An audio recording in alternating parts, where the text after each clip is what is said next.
Halo Sobat Jiwa Seni dan Spiritual. Kali ini saya akan membahas tentang perbedaan orang yang spiritual versus religius. Sebelum melanjutkan, yuk di like dan subscribe channel ini agar admin senantiasa semangat membuat video selanjutnya. Semoga bermanfaat untuk Sobat Jiwa Seni dan Spiritual.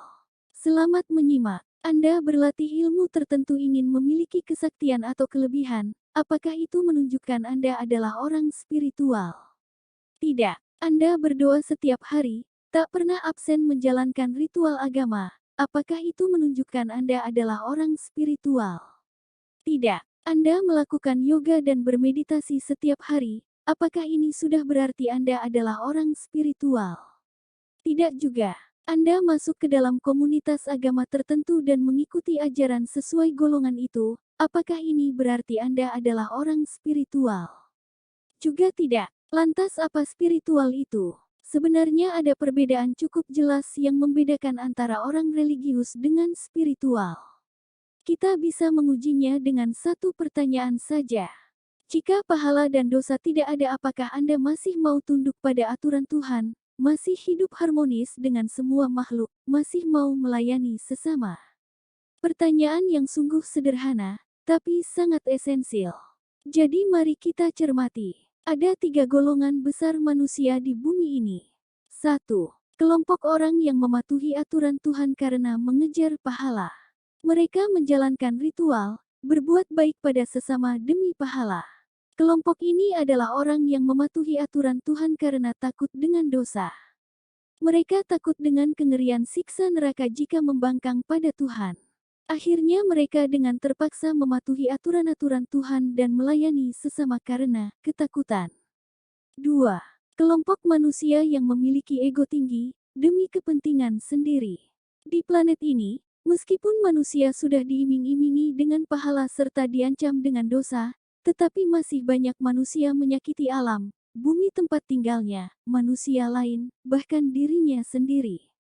Polusi di tanah, air, udara, juga di tingkat eter dari pikiran dan emosi negatif manusia. Penganiayaan, pemerkosaan, pembunuhan, anarki, kompetisi, penipuan, diskriminasi, ketidakpedulian. Bahkan manusia tipe ini bersukaria atas semua itu. Ini sungguh memprihatinkan. 3. Kelompok orang-orang yang mematuhi aturan Tuhan, hidup harmonis, melayani sesama tumbuh dari hatinya.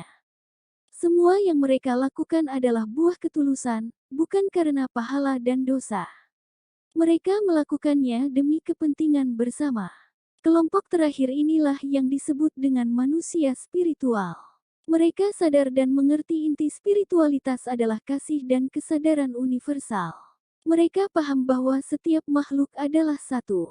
Dalam hatinya ada keyakinan bahwa jika mereka melayani sesama, mereka akan dilayani. Jika mereka menyakiti, mereka akan disakiti. Itu sudah jadi ketetapan Tuhan. Prinsip dasar, karma, tak perlu iming-iming pahala atau ancaman dosa, murni kesadaran. Dari penjelasan singkat di atas kita bisa menyimpulkan, jika seseorang sudah sampai pada tahap spiritualitas tertentu maka dia akan bisa naik ke tahap pembelajaran berikutnya.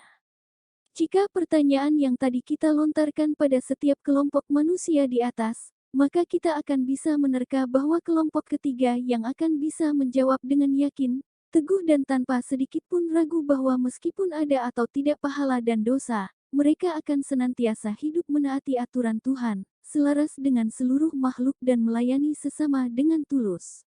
Jadi, bagaimana belajar menjadi orang yang lebih spiritual? Spiritual tak ada hubungannya dengan agama manapun. Berbeda dengan religius, spiritualitas adalah murni kualitas jiwa seseorang.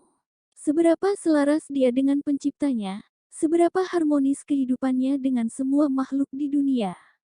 Seharusnya agama-agama yang ada di bumi dijadikan alat untuk mencapai tahapan spiritual, bukan alat untuk saling memusuhi, serta memerangi pemeluk agama lainnya.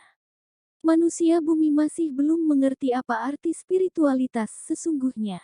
Mereka masih berpikir dalam kotak-kotak yang sempit, belum mampu berpikir universal.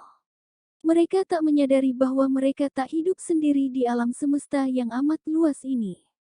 Hal penting yang harus Anda ingat sendiri ketika Anda mencari pencerahan spiritual adalah, Anda harus berjalan dengan cara Anda sendiri untuk mencari pengalaman. Pengalaman inilah yang nantinya menjadi pencerahan. Jangan ikuti apapun atau siapapun jika Anda tidak merasa nyaman atau bertolak belakang dengan keyakinan Anda. Biarkan jiwa yang menuntun Anda. Anda adalah tuan dari takdir Anda sendiri, dan Andalah orang yang menciptakan realitas kehidupan Anda. Jika Anda ingin menjadi orang yang spiritual, maka biarkan ketulusan menjadi cahaya pembimbing Anda, kebaikan terhadap diri sendiri, terhadap sesama, terhadap hewan dan seisi planet ini. Terimalah bahwa hakikat kita semua memiliki cahaya kasih bersumber dari Tuhan yang hadir di dalam diri kita, dan belajarlah untuk menghormati kasih itu sehingga Anda dapat mengetahui dan mengalami kesatuan secara spiritual.